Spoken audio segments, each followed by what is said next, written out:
Just like how a country needs a comprehensive defense system that is interconnected and cooperative, the human body also needs a system to fight off any foreign invader in the form of pathogens.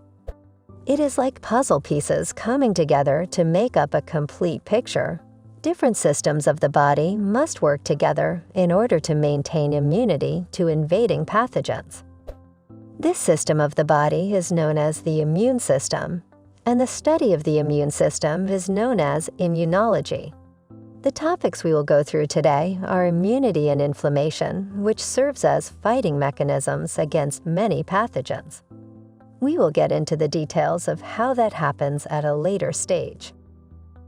When an organism infects a body, the defense systems already in place may well be sufficient to prevent replication and spread of the infectious agent, thereby preventing diseases.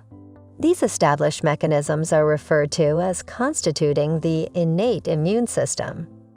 However, if the innate immunity is insufficient to parry the invasion of foreign organisms, and substances, the adaptive immune system then comes into action.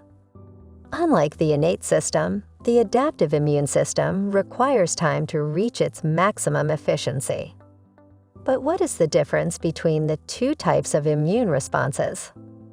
The main feature distinguishing the adaptive response from the innate response is that specific memory of infection is imprinted on the adaptive immune systems, so that should there be a case of reinfection, a particularly effective response comes into play with remarkable speed.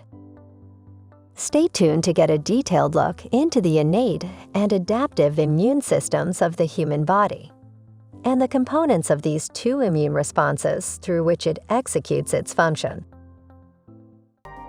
Explore our extensive library of over 1,800 video lectures to learn about a wide range of topics.